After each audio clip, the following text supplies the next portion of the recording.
Chapter 19. For a realized one, the whole functioning in the world is a bhajan. What does Maharaj think of the materialization and dematerialization of physical objects, as demonstrated by Satya Sai Baba? However, I do not want to restrict this phenomenon to Satya Sai Baba. It is just entertainment. Leave it alone. What you are and what I am are also concepts. Without concepts, the world could not function. The world is going on. Nevertheless, whatever has appeared in worldly life is only illusion. An event which has happened already, or whatever is gone, does it come back? No one knows. Similar things may happen, but they will never be identical. Can you tell me about reincarnation? According to one's firm conviction, the one who dies will have another dream, in which he will be reborn. What is the apparent cause of rebirth? Is it due to past karma? And is there such a thing as karma at all? Karma comprises your physical and mental activities.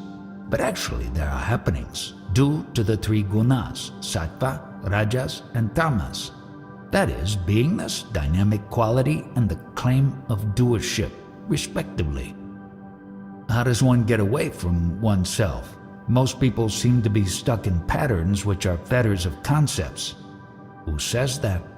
My observation. So long as you know you are, it is always with you and it never leaves. How should I be liberated from the concepts? First, you must come to know what you are. Can you suggest some techniques? They are Tantra, Mantra, and Yantra. Tantra is a technique, Mantra is a fixed series of sacred words, and Yantra is a machine for spiritual progress. You should understand and assimilate what I expound and advocate. Then be yourself and let go. I cannot easily translate into action whatever you tell me. It is not that you should transform yourself. You have actually converted yourself into something other than yourself. Now you should reconvert yourself into your original self. Stabilize in yourself. Because you want to be, you occupy yourself with talking and all else. To sustain this you are, you carry out various activities. Thus you keep your mind busy. But to the realized one, the mind flow is like the release of obnoxious gases from below. The one who is stabilized in the self looks down upon the mind chattering as though it were dirty and unwanted, like those gases in the stomach. When you are in the ignorant state, questions arise about good and bad and about making choices for accepting or rejecting. But in the state of knowledge, things happen spontaneously and there is no choosing and discarding. Even the apparently ritualistic actions of a realized one, such as bhajans, singing, or chanting in praise of gods, etc., are spontaneous expressions. They are not planned but just happen. For the realized one, the whole functioning in the world is a bhajan. All the happenings are the result of you, the motive force. Although activities are happening spontaneously, you want to claim doership for them. But such a claim arises from your identity with the body-mind.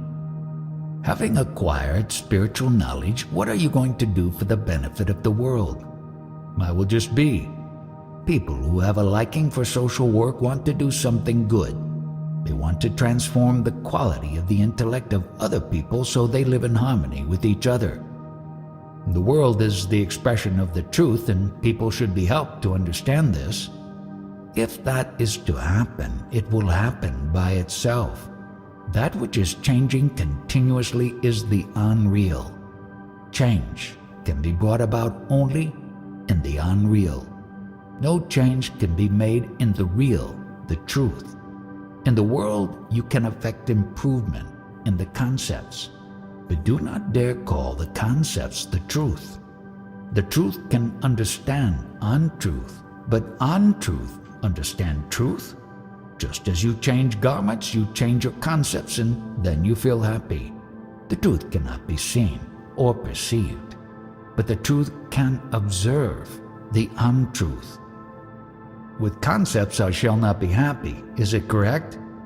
You think that with concepts you can be happy. The happiness or bliss which reveals itself in the no-concept state cannot be perceived. In life, there are moments of peace when we get a glimpse of the truth, and the faith developed as a result influences and guides our life. These are only words, and words do not contain the truth. The truth does not need the help of words. Whatever you say is experience, but you are the experiencer, and without it also you are. Experiences come and go, but the experiencer remains. You experience the world, but you are prior to the world.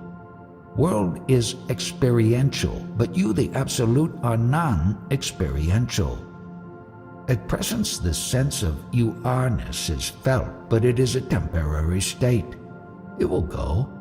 100 years ago, that is prior to birth, this you-are-ness was not associated with you, the Absolute.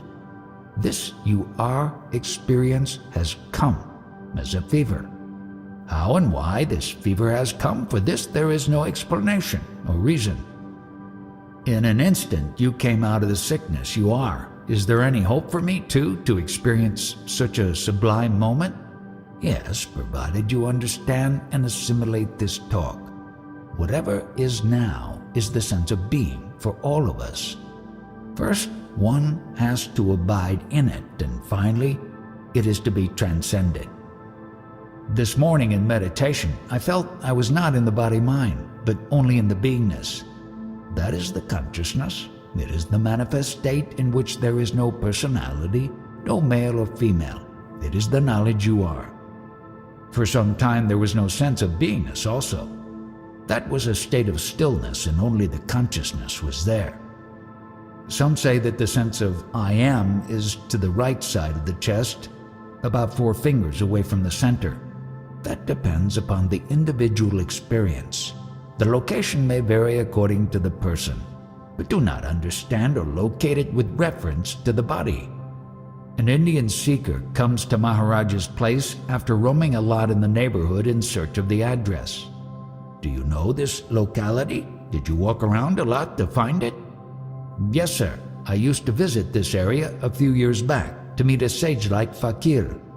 Did he teach you anything? No, but he had certain powers.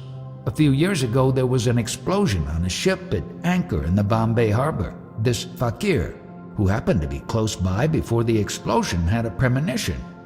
He shouted at the people around him and ordered them to rush out of the area immediately. Once he blessed me by patting me on the head, and I felt as if my kundalini energy rose upward. That reminds me of another fakir of great attainments by the name of Tiku Baba. He lived in the Kolaba district. Though I have not seen him personally, we used to have communication with each other through a messenger fakir, who often used to visit my Bidi shop. Tiku Baba has great powers for doing miracles. One day, the messenger fakir had gone to see Tiku Baba late one night. To his consternation, he found Tiku Baba's body dismembered and his limbs stacked together. Fearing that it might well be a case of murder, he ran away from the place where the fakir lived. Out of curiosity, he returned the next morning and to his great surprise found Tiku Baba hale and hearty. One day the messenger arrived at my shop with a message from Tiku Baba that I should come and meet him at the earliest moment because his end was near. It was further conveyed that before he was to leave the body, he would like to transfer all his powers to me. In response, I offered my thanks and told the messenger, "Please tell Tiku Baba that the bargain is struck only once." By this I meant that a true disciple accepts a guru only for once and remains devoted to him, and that he does not run after other gurus. When this message was received by Tiku Baba, he remarked, "Oh, he has reached the destination and is beyond any needs." October 22nd, 1980, Chapter 20. Hold on to your sense of being. The universal consciousness is all-pervading, and it does not suffer any loss or gain as a result of interaction in the five elemental play. However, in this process of interaction, it manifests in a tangible way. Maharaj takes up a metal flower vase and drops it on the floor, which results in a clanging sound. When one object came in touch with another, the sound which was latent became apparent. Maharaj picks up a towel and points out that fire is latent in the cloth. Fire manifests only when there is action on the towel, i.e. by applying flame to it. And as a reaction, fire manifests and the towel burns. The consciousness is there all the time. Life is there all the time, and life will manifest itself when there is a form. Consciousness goes into action, i.e. becomes manifest, perceptible, just as the sound takes place or the cloth catches fire. And similar to the fact that there is no particular identity for the sound or the fire, so there is no identity for the consciousness. Out of ignorance and identification with the body, you experience pleasure and pain, and even though consciousness is universal and just functions through the body. So many people have died, so many people are murdered, but consciousness has ever remained the same. It has not been diminished or aggrandized in any way. It has not suffered at all. Maharaj again bangs the vase and points out that the sound just happens. There is no pain or pleasure for the sound. It just manifests. So also the consciousness, which has no pain or pleasure. There is no loss or gain to the five elements. All these calamities that man experiences will not give pleasure or pain, not only to the five elements, but also the various qualities, gunas, perceived by the senses. The five qualities are touch, form, smell, taste, and sound. Now, what is the significance of that you, for you? Do not get involved in your wants. Where are you proceeding to? Think on these lines. The five elements are playing, and as a result of their interplay, forms are created, and these are equipped with five senses. From the five elemental objects, namely vegetation and food, the form takes shape. Now through this form, the consciousness manifests again the qualities, gunas, of the five elements. Ponder over this and find out, what are you, and where are you proceeding towards? All along, thousands of wars have been fought. Now, what has been the effect of all that on the five elements? These five elements are perceived by the five body senses.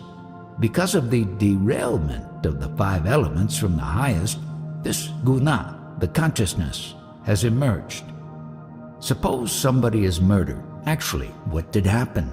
The indwelling consciousness in the body that was murdered went into oblivion, and functioning of the five senses came to a halt. Millions of people are killed and gone. Did their five senses and their consciousness come to you, raising any disputes? With the body, five senses of perception and five limbs of action are provided. With age, this body deteriorates, and the senses and limbs no longer operate as effectively.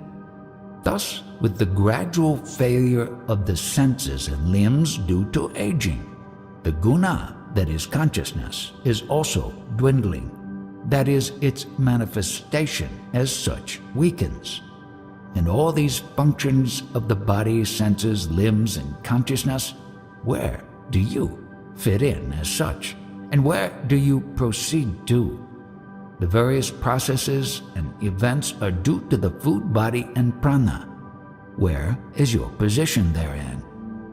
Is consciousness independent of the body, that is, unaffected by it?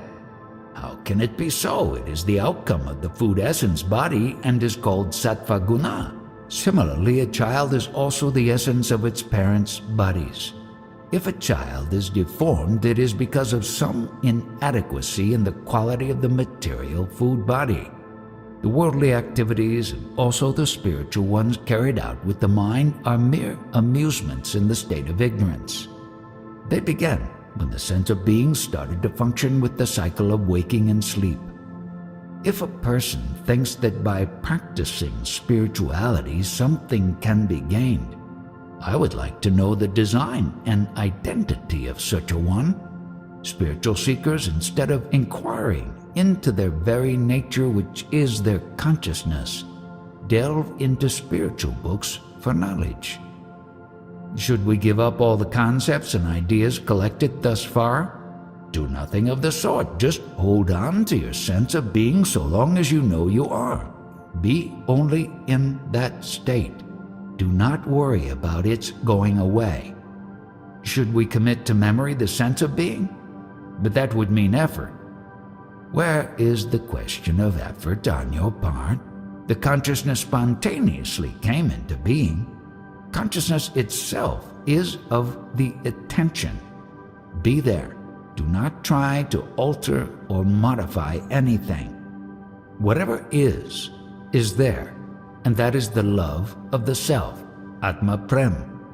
If you can derive satisfaction by reading and following traditional so-called spiritual paths and disciplines, by all means do it. But Maharaj says we have to reach a destination. Where's the question of proceeding to a destination, and who is there to proceed? Maharaj bangs a piece of metal. Take this sound. Where does it go? A jnani is totally away from all concepts. At that point there is nothing. Yesterday you spoke about Guru and Satguru Charan, the feet of the Satguru. Yes, I did. Satguru Charan means the spontaneous appearance of consciousness when you know you are. Everything dwells in this knowledge you are, and it is limitless and all-prevailing. This state represents the sacred feet of Satguru. I mean no offense at all when I ask a silly question. Why are there so many photographs on these walls? I feel this goes contrary to your teaching. They are the relics of the period of ignorance. To dispel the ignorance, such aids are necessary. When the purpose is served, they are no longer required. This body, which I use, is also an outcome of the ignorant stage, but it is still in use, though I have transcended the stage of ignorance. So let the photographs remain to decorate the walls. There is no harm in that. Instead of changing things on the outside, why not bring about a change within by removing your wrong identities? You talk as if you have wisdom, but what knowledge have you actually? Your present capital is the cycle of waking, deep sleep, and knowledge I am. What else have you got? This cycle has appeared by itself without your asking. All else you have learned and acquired later. Anybody who comes here is like an ignorant child in spite of whatever so-called knowledge he has gained from outside. November 13th, 1980.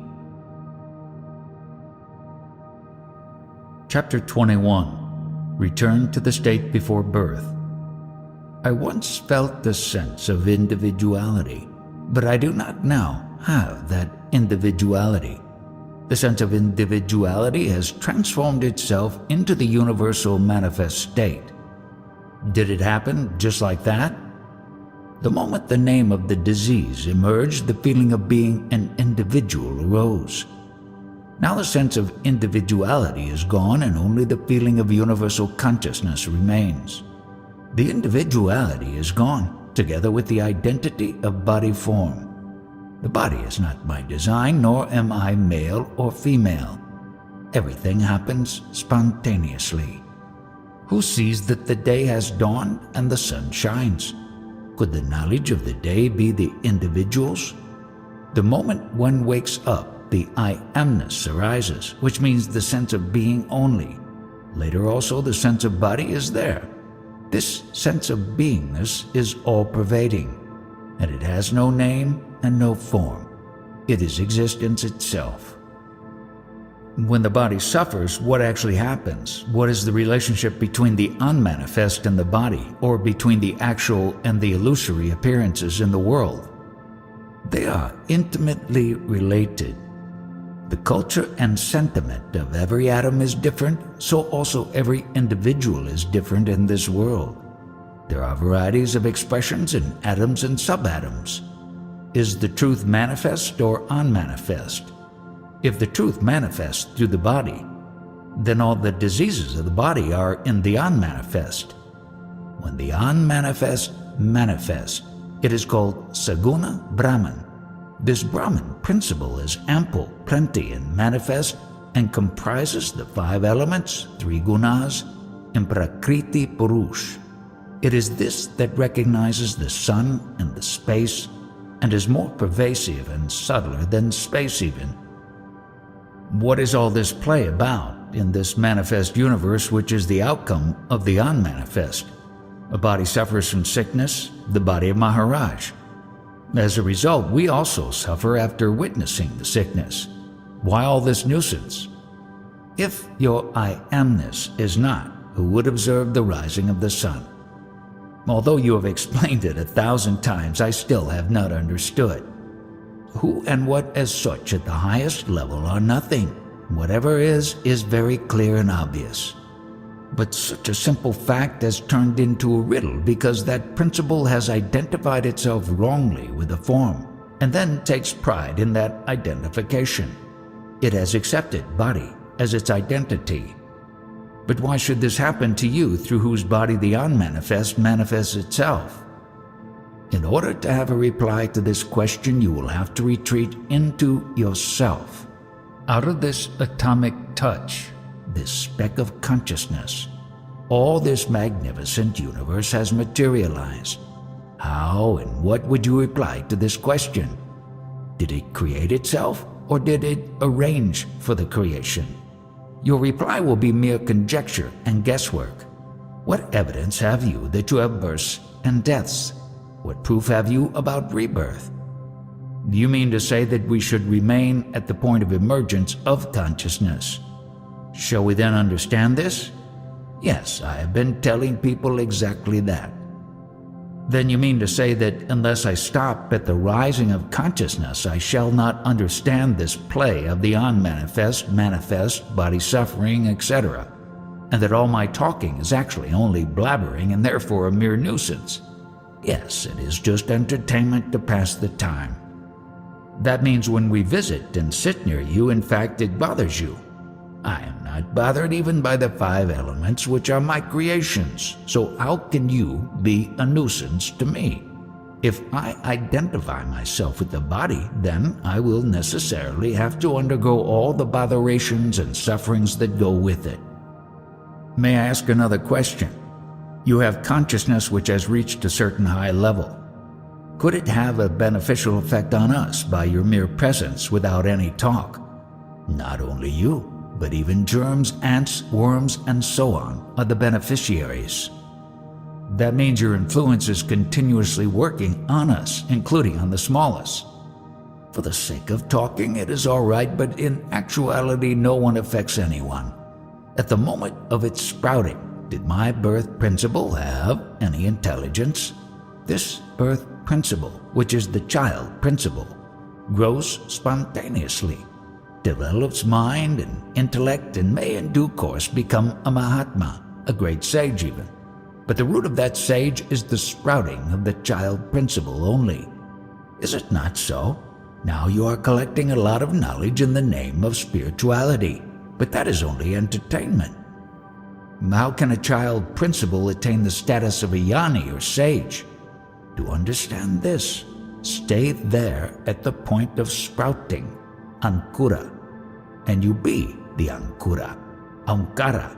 Aum is the beginning of words, and Maharaj directs the visitor to be in a state prior to the formation of words in his mind.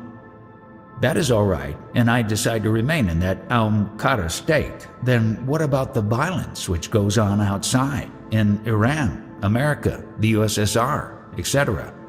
Is there no connection, or have I to sit passively in the Aumkara state? Both are intimately connected. But to escape from violence, suffering, exploitation, all your talk is in defense of your individuality. As a matter of fact, You are to be accused of responsibility for all that is happening. Except you, who could be the accused? To say all that, who is there but you, your sense of I-amness? To state anything is, someone must be there in the first place. In your beingness, millions of sins are committed, and now you want to elude responsibility by clinging to and hiding within an individuality. All these happenings are your creations only. But you are also that in your beingness. Totally everything is in my beingness, including yourself, but no authority whatsoever is given either to me or to you to set things right. To set matters right, can the Aumkara be of any use? Aumkara is useful for everything, and all is Aumkara, including suffering. How else could there be pleasure and pain without the realm of Aumkara? Whatever sprouted is termed as birth, and with birth beingness wrongly identifies itself as a personality, resulting in pleasure and pain. With Aumkara, can the Ankura sprouting be stopped? In the same way that it sprouted. Can the Omkara arrest the sprouting of Ankura, or is the Ankura a play of Omkara? Aumkara and Ankura are both experiential states. Could they be separate? What can there be without Aumkara? I want to know if there's a process which can arrest Ankura sprouting, say by reciting the sacred mantra, Aumkara, or should we passively watch all the happenings? Every mantra has a purpose. There cannot be any mantra without a purpose. Then by reciting a mantra, everything will be recreated? Yes. Then why should we recite a mantra at all? But this mantra is without any language, without any words. Go to the root. See the actuality before you die. Abide in your true nature. But instead you are busy pampering your body, which you consider as your identity. People are devotional to God only in order to acquire things worldly. That means our devotion to God is equal to going into the marketplace for a purchase. That is the way that all human life goes on. The normal motive force is gain for all one's actions. So long as one worships God with the aim of gain, the worship will not be effective. Isn't that so? The primary motive is the love to be, to keep oneself alive. When the love to be is lost, what happens? Who is there to reply? When the love to be has subsided, who is there to say that it has subsided? Is it possible to experience Shakti, energy, potential, Ananda, bliss, and Satchitananda, being, consciousness, bliss? Or is there nothing of the sort? We have been told about Satchit and Ananda all along. If they are real, should we not proceed towards them? And if they do not exist as such, why should we strive at all for them? Our source, the root, is our sense of beingness, or the child principle. Did it engage in any activity consciously? Did it have any intelligence at all at that stage? What else is there except this primary child principle? Let someone else ask questions now. How can they ask real questions? They will pose questions after holding on to some identity, and such identities are built up after reading or listening to somebody. All this is informational knowledge collected externally, and it is not the spontaneous knowledge, the true knowledge. Who has the knowledge that one is, and what is that one is? What is this principle of Shiva? Imarati, Siv, means a touch. Show me the touch of beingness. Thoroughly observe and investigate. How did this principle, the touch of beingness, happen to be? The entire cosmic expression is the proliferation of the touch of beingness. This principle comprises the 5 elements, 3 gunas, and Prakriti Purush. All this is magnificent creation out of Omkara, the touch of beingness. Is it an energy, a power, or merely a notion? Whatever words, titles, or ideas occur to you, all are all right for the purpose. To this principle, titles such as Jagadamba, Mother of the Universe, Mahisasura Mardini, Destroyer of the Demon, Mahisa, etc. are given. What do you mean by Jagadanda? The principle which recognizes the daybreak, the waking state, is that Jagadamba? But is this principle an energy or only a concept or an illusion? Has it intelligence? It is a sort of intelligence. You may presume it to be so. What I want to know is this manifestation which has come out of me, am I a part of it or am I apart from it? You are not apart from it, it is your light only. Time and again it has been proclaimed through various religions, tantras, purunas, etc., that it is an energy potential, it is Ananda, it is Shakti, it is charged with love, etc. These are our deep-rooted impressions, and once we give them up, once we surrender them, what are we to do? Where's the need to surrender them? You have given me two levels. At one level, I see this relationship between my manifestation and me, and the other level is the sprouting or rising of the sense of I-amness. What am I to do? If you are interested in levels, there are millions of them, and you may start counting. But that principle cannot be objectified as a sample for the purpose of counting. What are you? What do you feel you are? What is your specimen? What is the point in your running about here and there for social work, etc.? In this subjective world, is there anything permanent? You are trying to do so many things, such as social services, to make people happy. You shave today, and tomorrow again you have to shave as your beard grows, and so on. Similarly, you make people happy today, and tomorrow they are unhappy, and again you proceed to make them happy, and so the cycle goes on. And you are caught in it. Initially, when I wanted to pursue spirituality, I gave up prapancha, the worldly life.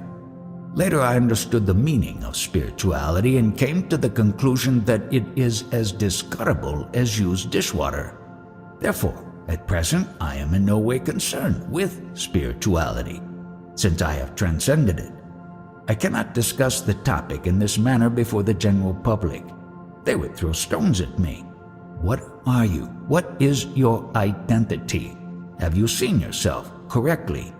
Can you take photographs of your true identity bereft of body-mind? With this type of talk, will you care to see me again? Maharaj, after such visits when I had the great privilege of associating with you, this personage, known as Nisargadatta Maharaj, I have a feeling of having been given a certain push in my spiritual pursuit. Maybe this feeling, which persists for 3-4 months after such visits, is a sort of bewildering state of exaltation. It gives an assurance that one can stop at the point of Ankura, the sprouting of I-amness. This feeling itself is an indication of wisdom and intuitive apperception. In the past 3 or 4 years, when I visited you, I went back with these impressions and I used to get some peace, a sort of quietude. Yes, but that is the mere subsidence of your mental turbulence. Beyond this, it is nothing. But Maharaj, is it bad? We get the feeling of quietude and well-being after the visits. Why do you denounce it? It is only a temporary state. After some time, it will disappear. With birth, 3 states, deep sleep, waking, and knowingness function. What you experienced is in the domain of knowingness, a time-bound state. Prior to birth, is there any need for anything? November 20th, 1980.